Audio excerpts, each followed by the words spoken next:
No Evangelho de João, capítulo 15, é um verso muito conhecido, alguns sabem de cor, mas penso que o Senhor vai falar com todos nós. Muito bem. João capítulo 15, verso 1 em diante. Eu sou a videira verdadeira, meu pai é o lavrador. Toda vara que em mim, que não dá fruto, atira e limpa toda aquela que dá fruto, para que dê mais fruto. Vós já estáis limpos pela palavra que vos tenho falado. Está em mim, e eu em vós, como a vara de si mesmo não pode dar fruto, se não estiver na videira. Assim também vós, se não estiverdes em mim. Eu sou a videira, vós as varas. Quem está em mim e eu nele, esse dá muito fruto, porque sem mim nada podereis fazer. Se alguém não estiver em mim, será lançado fora como a vara e secará. E os colhem e lançam no fogo e arde. Se vós estiverdes em mim e as minhas palavras estiverdes em vós, pedirei tudo o que quiserdes e vos será feito. Nisto é glorificado meu Pai, que deis muito fruto e assim sereis meus discípulos. Amém. Até o verso 8. Queridos, a gente está vivendo um mundo assim, que os intelectuais chamam de pós-modernidade. E muita tecnologia, muita comunicação, muita intercomunicação, rapidez nas conversas, tudo é muito rápido, tudo é muito ágil, tudo é muito instantâneo. Quando alguma coisa demora mais do que 10 segundos, a gente já fica preocupado. A gente vai no banco, tira o extrato, e se o extrato demorar um pouquinho, a gente já acha ruim. Mesmo que aquele extrato não vá nos trazer boas notícias. Mas a gente acha horrível. E tudo isso está numa velocidade muito grande, mas mesmo assim a nossa essência ainda é a mesma. As crianças não nascem uma semana depois do parto e já sabem ler e escrever. As crianças são muito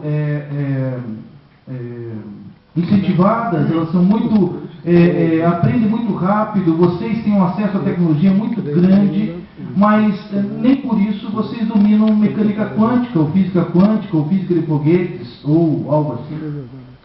Isso também é tão natural que essa última semana tivemos a Rio +20 e nem por isso os homens se acertam entre si, apesar de toda a tecnologia, apesar de toda a diferença que nós temos hoje em relação ao passado, nós não estamos sendo melhores do que nós éramos há 1000 anos, 2000 anos atrás. Nós continuamos maus, nós continuamos egoístas, nós continuamos sendo humanos da maneira ruim da palavra. Humanos no sentido de que nós gostamos de guerrear, nós gostamos de ser melhor que o outro, nós queremos estar por cima do outro. E isso é muito interessante porque você vê essa dualidade nas empresas, você vê essa dualidade na mídia, você vê essa dualidade em todos os lugares. E aí está um ponto em que nós, como jovens cristãos, precisamos muitas vezes tomar decisões no nosso dia a dia entre sermos o que a nossa humanidade quer que sejamos, o que a nossa carne quer que sejamos e aquilo que Deus quer que sejamos. Todos os dias nós temos esse desafio.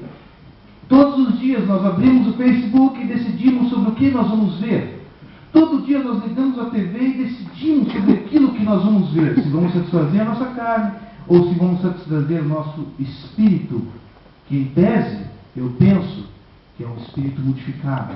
O espírito revestido do Espírito Santo de Deus. E isso é uma questão interessante, porque você precisa estar conectado a algo para satisfazer um desses itens. Ou a sua carne, ou o seu espírito transformado. E Jesus, que era um ensinador nato, e ele gostava de usar itens que as pessoas pudessem compreender. E naquela época, o que as pessoas mais entendiam era de criação de ovelhas, criação de cabras, criação de boi e agricultura. Muitas das parábolas de Jesus têm uma ligação com a agricultura, com a criação de animais, e essa aqui não é diferente. E Jesus está fazendo uma comparação clara para os seus discípulos, dizendo: eu sou uma videira. A videira é a planta que dá uvas. E cadê o Gessé? O Gessé é nosso engenheiro agrônomo, certo? O Gessé, videira é que dá uvas, né? E o que acontece? Jesus está se dizendo assim: eu sou a videira verdadeira, o meu pai é o lavrador, vocês são os ramos, vocês estão conectados a mim. Gente, isso aqui é a essência da transformação do homem pelo Evangelho de nosso Senhor Jesus Cristo. No momento em que nós somos transformados por Ele, somos ligados, somos, como se diz, enxertados nessa videira para que possamos dar frutos diferentes. O fato é que, diferente de uma videira ou diferente de ramos de videira na vida real, nós somos pequenos ramos que pensam, que decidem, que optam, que podem escolher o caminho, que podem saber se vou para a direita, se vou para a esquerda. Eu posso escolher aquilo que eu quero ver, aquilo que eu quero fazer, aquilo que eu quero, como que eu vou me comportar.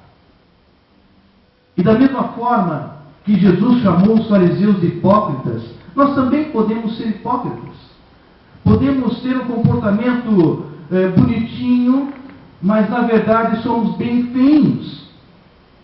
Podemos nos vestir aqui com um bonito terno, uma bonita gravata, um lindo vestido, salto alto, né? Bolsa da Guess, estar aqui bem lindo, maravilhoso, bela, formosa, mas na verdade não é isso que nós somos por dentro.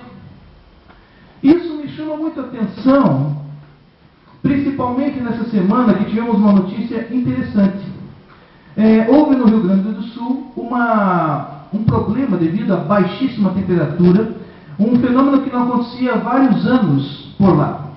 Numa cidade que eu não me lembro o nome, a seiva, que é um líquido, não sei explicar exatamente, o José poderia dar uma aula aqui, mas é um líquido que está fluindo por dentro das plantas, e esse líquido, dada a baixa temperatura, congelou.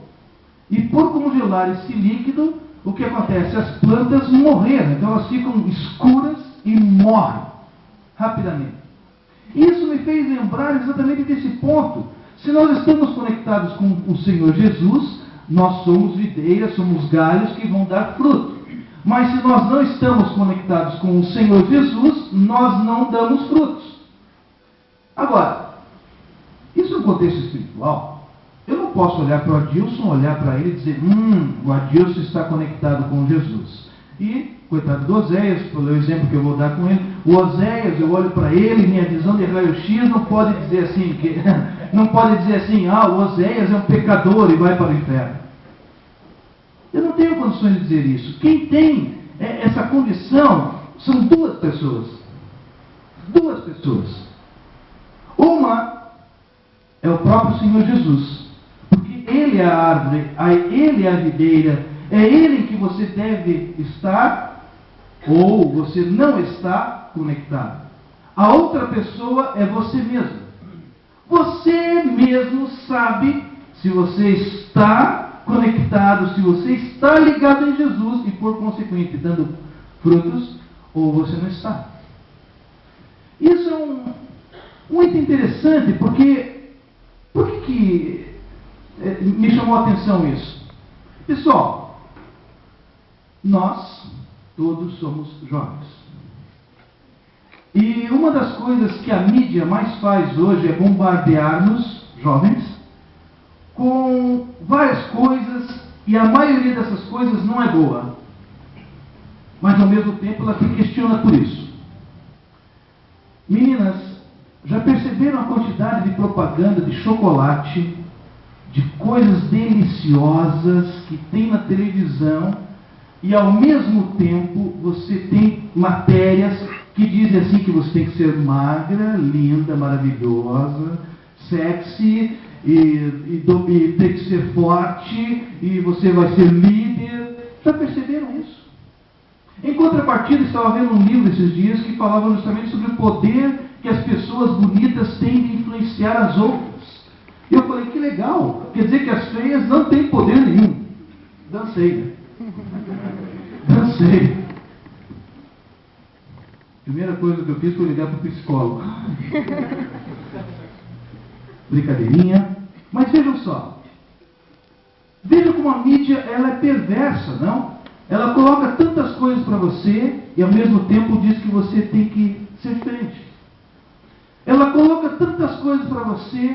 Exemplo, você tem que ser sexy, os psicólogos vão na televisão, vão na TV, naquelas matérias intelectuais, entre aspas, e dizem, não, você tem que liberar a sua sexualidade, você tem que ser feliz, você tem que fazer o que você quiser. Em contrapartida, na próxima matéria, vem uma matéria para você com aquela dica de dieta mágica que vai fazer você emagrecer. Então, uma das coisas que está lá diz assim, picanha nem pensar. Ó, que interessante. Então você pode se restringir na picanha, mas você não precisa se restringir quanto à sua vida sexual. Você pode ser proibido de comer aquele docinho, sabe? Aquele docinho, aquele cupcake que você adora, que você sabe que tem 2 bilhões de calorias. Depende do tamanho, tem quase isso, né? Mas não tem problema se você sai com qualquer um. E quando eu digo sai, é aquilo mesmo. Se quiser, eu posso desenhar aqui. Percebam como é incoerente muitas coisas. Percebam como é incoerente. Ninguém diz para as meninas que se você fizer, você pode pegar herpes, por exemplo. Ninguém diz isso para você, mas seja feliz. O que importa é você ser feliz. 2 semanas atrás, numa TV de baixa audiência chamada CNT, passou uma reportagem que eu achei curiosíssima. Nós estamos em 2012, faz quase 100 anos que foi descoberta, aliás, faz mais de 100 anos que foi descoberta a penicilina, e um dos motivos de ser descoberta a penicilina foi a quantidade de pessoas que estavam tendo problemas com doença sexualmente transmissível, principalmente chamada sífilis, há 100 anos atrás. E a primeira vez que um grande medicamento, o antibiótico, foi usado foi na Primeira Guerra Mundial, onde era dado de graça para os soldados a penicilina. E era por causa disso, por causa do problema da sífilis. Porque a sífilis, além de deixar você muito lindo, pode te levar à loucura. Né? Inclusive, um dos famosos que morreu disso foi Al Capone. Já mencionei isso na escola dominical para alguém, acho que foi para os adolescentes. E é muito interessante isso, porque nós estamos em pleno século XXI, 2012, e uma TV vem dizer que que o Ministério da Saúde está preocupado com a quantidade de sifilíticos no Brasil. Aí você fica assim, meu Deus, liberdade, temos acesso a tudo, conhecemos tudo que é médico, e por que temos uma grande quantidade de sifilíticos no Brasil? E a gente fica assim, pasmo com isso. Engraçado que isso apareceu numa TV de baixa audiência.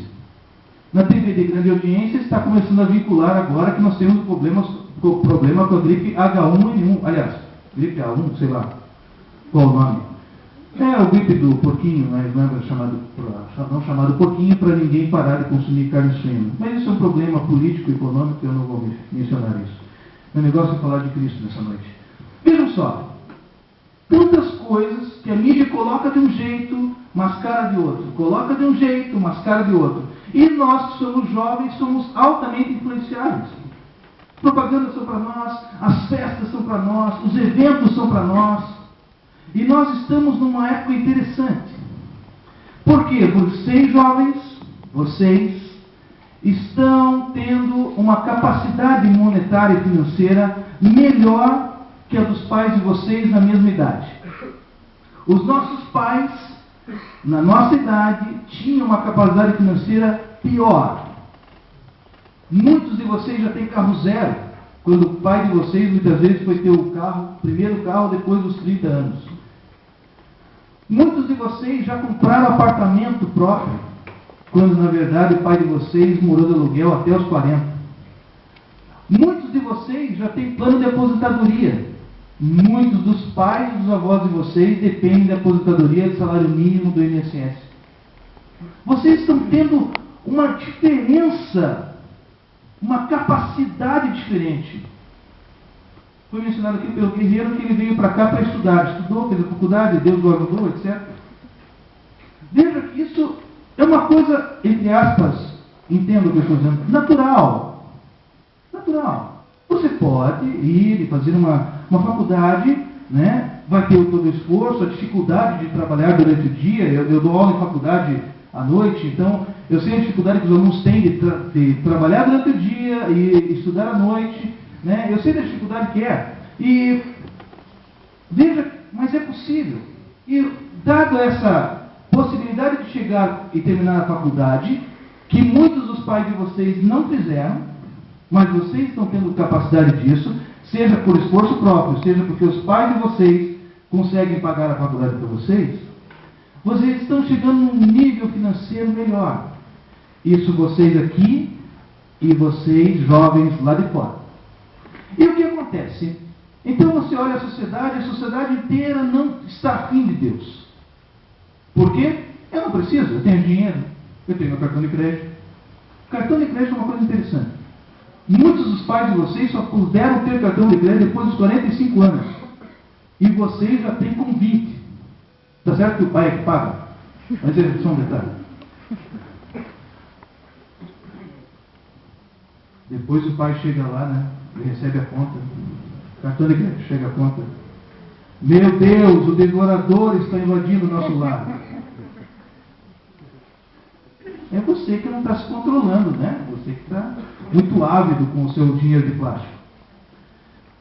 Pessoal, tudo isso para dizer que nós, hoje, cristãos, temos uma dificuldade gigante em sermos cristãos, porque nós temos condições financeiras de aproveitar a vida. Nós temos energia de jovem para aproveitar a vida. Nós temos a mídia nos bombardeando sobre deleites, sobre prazeres para jovens. E tudo isso nós temos que optar dia a dia sobre o que nós vamos fazer. Eu vou me comportar como um jovem cristão ou eu vou me comportar como um jovem mundano? E todos vocês são confrontados de uma forma ou de outra. Seja na rua, seja no seu trabalho, seja na faculdade, vocês são confrontados dia a dia. E eu observo muito claramente, eu estudo na Federal e então por conta disso eu vejo muito pessoal lá. E uma das coisas que me chamou a atenção foi um projeto chamado Projeto Daniel, e é um projeto muito interessante, que é um projeto para universitários, para participar e pregar o evangelho, fazer tudo lá. E é interessante porque nas reuniões que eles fazem, a quantidade de jovens que são cristãos é muito pequena. E eu sei que tem muitos jovens que não são cristãos e que estão lá circulando tal, e talvez por vergonha ou algum comportamento assim, ele não vai lá. Porque ele não quer queimar o filme, né? Ele não quer aparecer que ele é crente durante a semana na faculdade. E aí o que acontece é que você está optando.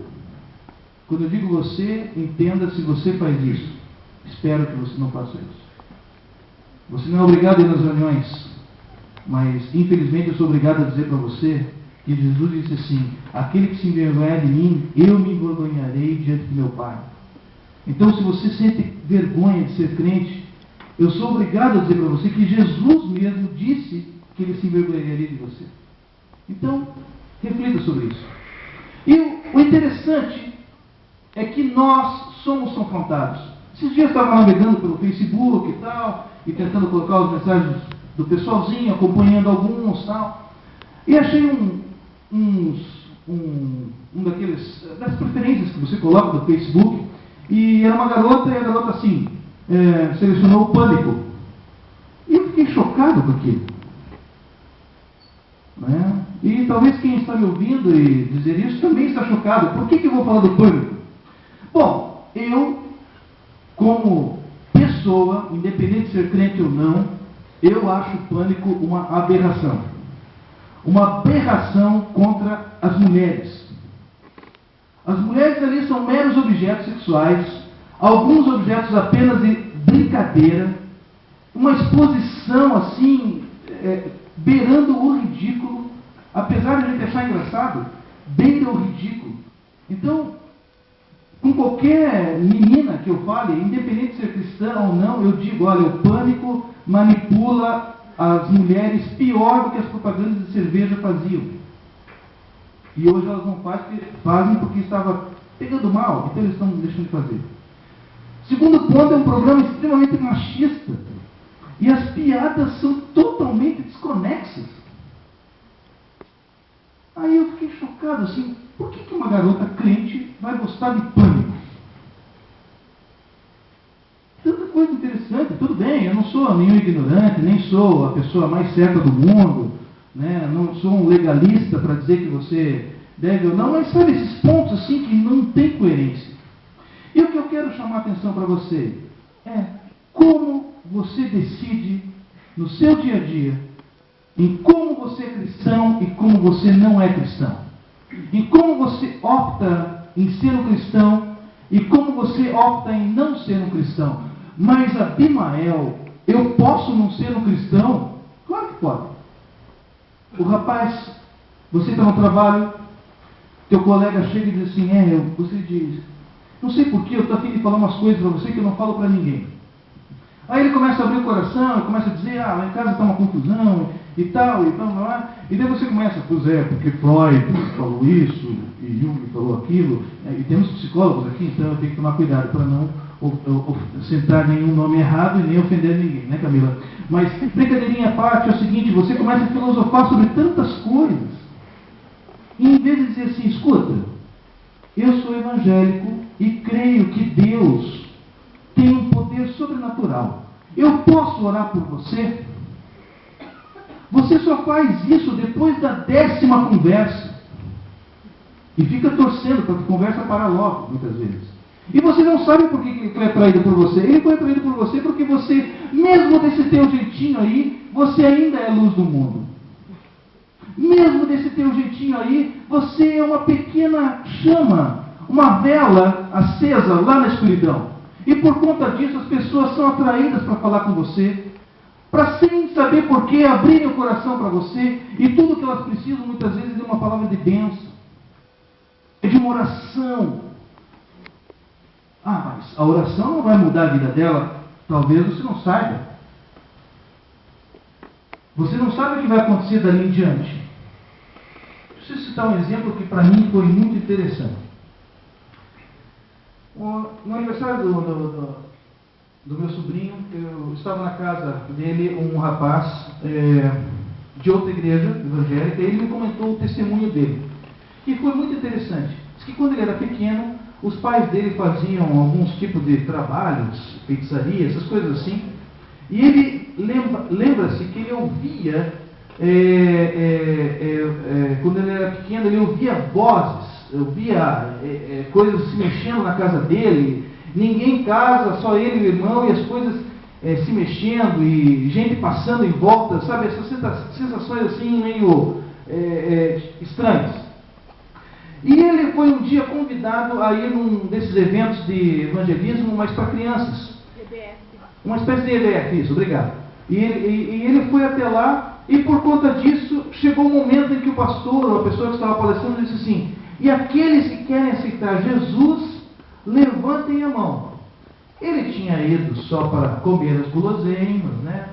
Fazer aquele miguezinho e tal, bem espertão. Só que como ele estava lá, ele falou, eu vou agradar, né, o povo, então eu vou levantar a mão. E ele estava comentando isso. E ele levantou a mão e tal, e o pastor lá fez oração, etc. Aí ele percebeu que a partir daquele dia, ele passou a não ouvir mais aquelas coisas na casa dele. E anos depois, ele veio conhecer o Evangelho e o coração dele estava mais aberto ao Evangelho. Então, querido, uma simples oração não é uma simples oração. É o poder sobrenatural de Deus na vida das pessoas. E muitas vezes o que as pessoas estão precisando é de uma palavra de amor, uma oração, uma declaração de que você não é apenas crente, mas que você é salvo e lavado pelo sangue de Jesus. E aí, olha só, verso 8.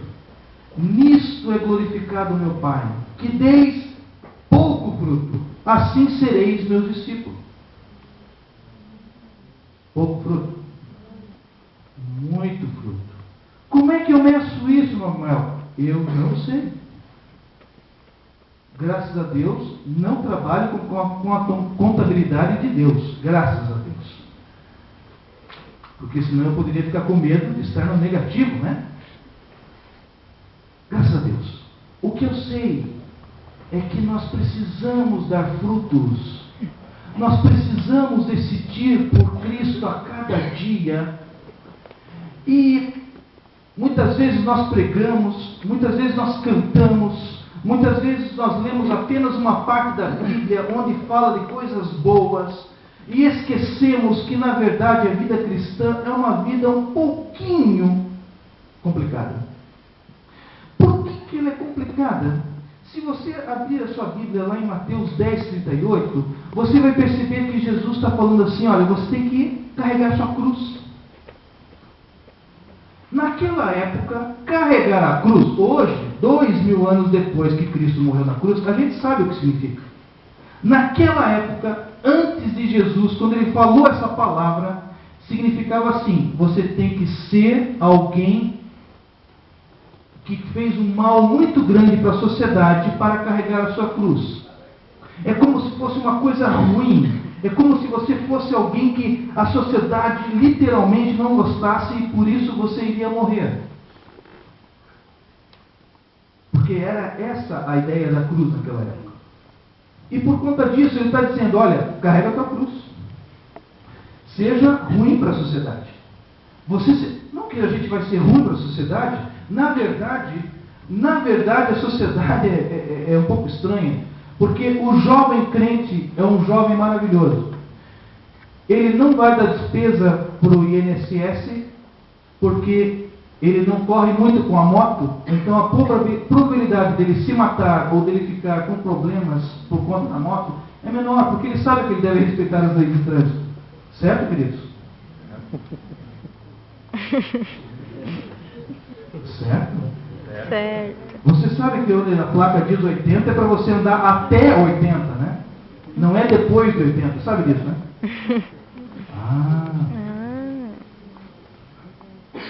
O jovem crente não usa drogas. Então, por conta disso, ele não vai beneficiar o crime, nem vai gerar mais crime a partir daquilo. O jovem crente ainda ajuda. O jovem crente ainda contribui na igreja para programas de ação social. O jovem crente ajuda os necessitados, quando ele vê algum perto da sua casa, alguma coisa assim. Porque ele tem isso. E é engraçado porque a sociedade nos olha com uma visão totalmente contrária. Nos estereótipos de filmes e de novelas, nós somos sempre os bobões, os otários, os idiotas, os grossos, os ignorantes. Quando na verdade somos pessoas mais sábias. Porque constantemente nós estamos decidindo, eu vou ser melhor para Jesus, eu vou ser melhor para Jesus, eu vou ser melhor para Jesus. Constantemente eu estou decidindo. Eu costumo dizer que o homem e a mulher de Deus é um homem e uma mulher de decisão. Está sempre decidindo. Você liga a TV, você diz, isso eu não quero, não é bom para mim. É bom para minha carne, mas não é bom para mim. É bom para aquilo que está querendo dentro de mim. O velho Adão está pedindo isso. Mas não é bom para mim porque eu sou salvo. Porque eu sou transformado. E o meu comentário nesta noite, queridos, é querer lembrar vocês de que como nós estamos. Como é a nossa segunda-feira? Como é a nossa terça-feira? Como que é a nossa quarta-feira lá na universidade, lá na faculdade? onde a gente é confrontado com tantas coisas filosóficas, quando nós somos confrontados com quanta coisa que vem justamente ao desencontro do que Cristo vem professar.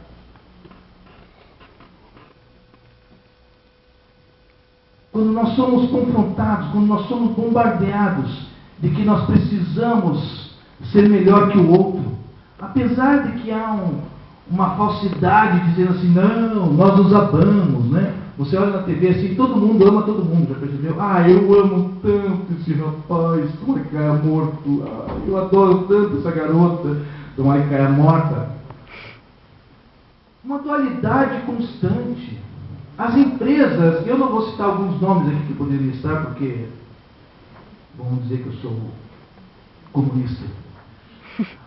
Mas as empresas dizem assim, olha você, nossa empresa tem um sistema de gestão de pessoas, não é mais RH, né, para não ficar chato. Agora é gestão de pessoas, super legal. De um lado estão dizendo que são super legais, do outro lado estão demitindo milhares de pessoas. E eu trabalhei numa grande companhia que literalmente demitia milhares de pessoas. E de um lado ficava falando, não, nós estamos, falácias. Agora diz para mim, aliás, diz para você mesmo, você é um cristão de verdade na segunda-feira? Você é um cristão de verdade na terça-feira? Muitas vezes você canta aqui animado, pá, não estou dizendo que você é do coral, não estou dizendo nada, por favor. Mas muitas vezes a gente está aqui, tão bonito, mas na segunda-feira, quando a gente se junta com a galera, como que você é na sexta-feira, lá na faculdade? Pô, pastor, ninguém é de ferro, né? Pô, peraí, né? Tem que dar uma liberada, né? Tem que dar uma extravasada. Tem, é? Por que você precisa desses artifícios? Você não diz que tem Jesus no coração, que Jesus é que te consola, que te ajuda, que te abre caminho. Às vezes você até canta aqueles hinos de abrir o mar e andar por cima das águas, etc. Jesus não é tudo isso para você, mas você tem que dar uma liberada. Que papo é esse? Você tem que dar uma aliviada. Que papo é esse? Você tem que namorar com alguém do mundo, porque senão o pessoal não te olha bem. Ah, mas é que Jesus está me usando para trazê-lo para cá. Será, minha querida? Será? Faz uma comparação. Faz uma comparação. Você sempre diz não para ele. Certo? Quer que explique melhor? Está tudo bem? Você sempre diz não para ele, tá? Aí você quer que ele venha na igreja. Sente aqui no banco, escute os hinos, a banda, coral. Legal. Nossa, que massa. Pastor pregando, falando que ele está errado, que ele tem que mudar de vida. Aí ele sai com você da igreja, põe você no carro, ô amorzinho, tal, eu fui na igreja hoje, será que não, né? Você diz não. Você acha que você pode competir com as meninas que vão no bar aqui do lado da igreja? De duas uma. Ou ele vai gostar muito de você, e talvez ele venha para Jesus por amor, e logo depois que ele conseguir o que ele quiser, ele vai sair de Jesus e da tua vida também. Que é o mais provável, infelizmente. Você, jovem, que precisa, né? Pô, pastor, eu sou um rapaz já, né? Tenho 20 e poucos anos, né? Pô, você tem que entender aí que a gente, né? Pô, então a menina chega, a gente, né? Como que ela vai olhar para mim? Ela vai dizer que eu não sou homem, pô. Hã? O quê? Quer dizer que se Jesus olhar lá de cima, aquele que você diz que é o seu Senhor e Salvador, olhar e dizer, esse aí não é um cristão de verdade, para você não tem problema. Agora, se ela achar que você não é homem suficiente para ela, isso você não suporta. Interessante, não? Interessante isso. Queridos e queridas, a minha pergunta de hoje, eu estou encerrando, é a seguinte: quem eu sou realmente? Eu sou um cristão de verdade? Eu estou ligado na videira? Eu estou dando frutos? Eu sou realmente um cristão, e cristão significava lá atrás pequenos cristos, pequeno Cristo, né? Ou será que eu sou igual ao mundo, tirando sábado e domingo, né? Sábado e domingo eu ponho meu terno, minha gravata, aí eu viro crente. Aí eu viro crente, porque afinal de contas, terno e gravata é crente. Se fosse assim, todos os advogados aqui seriam crentes. Infelizmente não são, né? Temos advogados crentes, mas a maioria deles que entram no fórum, obrigados a usar terno e gravata, não são. Alguns até bem ao contrário.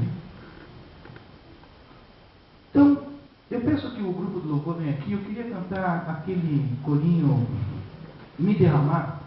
Cadê o Zé? Está aqui. Meu Deus, estou ficando velho mesmo. O Zé na minha frente, não cheguei. É uma dificuldade. E enquanto a gente canta esse corinho, que na verdade é uma grande oração, pensa em você, só você e Deus, e verifica se você realmente é um cristão. Eu vou orar ao final desse cântico. Nós vamos cantar 2 vezes, pode ser?